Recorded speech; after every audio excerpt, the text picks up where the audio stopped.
essaawa zino mbanyingiddewo n'amawulire agaba geetooloola eggwanga lyattu Uganda era nga ggwe yonna gy'osinziira okuba nga weekumidde ku mukutu ogwa Precision Media tugamba mwattu ekyo ky'okola okola ky'amaanyi era ne nkugamba nti gezaako okuba nga ggwe atannaba subscribinga onyige n'akade osobole okuba nga updates zonna ezigenda mu maaso mu ggwanga lyattu Uganda tozisubwa.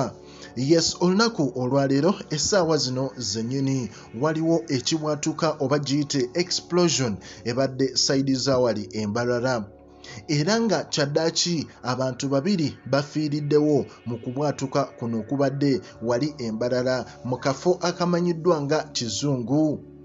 Owulira naye ate poliisi etuuseewo okusobola okuba nga yeekebejja embeera eno olw'ensonga nti abamu abasinga bagambye ebadde bbomu ebaluse naye ate abalala bavudde ne bagamba nti eyinza okuba tebadde bbomu naye nga ebadde gasirinda nga kigambibwa okuba nti yeebaluse abantu okutuuka okuba nti ababiri bafudde era ng'abalala bali ku bisago essaawa zino mu ddwaliro. Poliisi nayo evuddeyo nebanga ekonfaminga negamba nti eno tebadde bomu tebadde bomb blast naye kibadde ekibwatukira ekyagundi ekya gas cylinder era nga ekonfaminze nti ekibwatukira kino kibadde mu kifo ekimanyiddwa nga Kisenyi oba Kizungu. Ekifo ekyo abakimanyi mukimanyi naddala abantu ababeera side zeeyo EMBARARA mu South Division.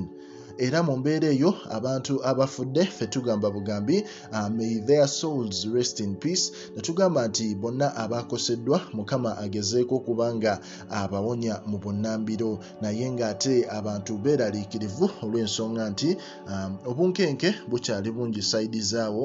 Abamu bagamba ebadde bbomu, abalala bagamba nti ebadde gas cylinder naye nga ku Precision Media ffe tuba tukuwa updates zonna eziba zeetooloola mu ggwanga lyattu erya Uganda. Likinga, commentinga mwattu era osubscribinge oleme kubanga osubwa mawulire gonna.